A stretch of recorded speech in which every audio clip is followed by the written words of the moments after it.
Ni hadis Nabi, kalam mulia, kalam agung, kalam yang ada nur, kalam yang ada hakikat. Jin, kalau hang ada dalam badan mak menakan aku ni, hang masuk Islam Jin, aku bagi peluang dulu. Kalau hang tak mau masuk Islam, hang balik dekat tuan hang. Hang balik dekat tuan hang Jin. Sebab yang ketiga aku bakar. Sagi kata aku zalim pula. Tobat ni aku bakar. Aku janji aku bakar kalau hang kacau mak menakan aku, pak menakan aku. Jadi ni hadis Nabi. Mana tahu bila dengar hadis Nabi, mana tahu Allah bagi hidayah masuk Islam ke apa ke.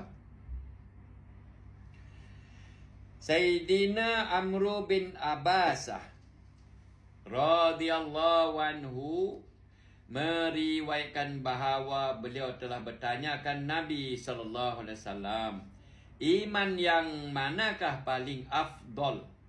Baginda Nabi menjawab, iman yang berserta dengan hijrah. Beliau bertanya lagi, apakah itu hijrah? Baginda Nabi bersabda, hijrah ialah kamu meninggalkan amalan-amalan buruk. Okey kah? Ada rasa apa? Panggil dia mai. Dia duduk di rumah kot. Panggil dia mai. Jahat sungguh.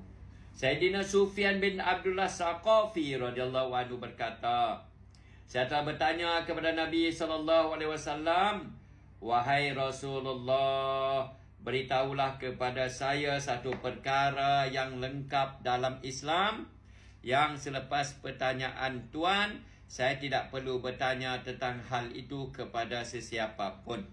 Baginda Nabi bersabda, katakanlah oleh kamu, saya telah beriman dengan Allah, kemudian tetap teguhlah kamu dengan iman kamu. Hadis riwayat Muslim sahih.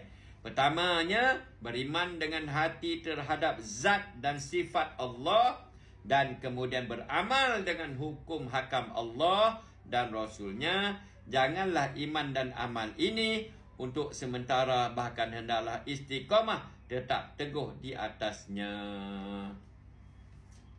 Semoga Allah Ta'ala bagi taufik hidayah, dapat kita amal dan sampaikan insya-Allah.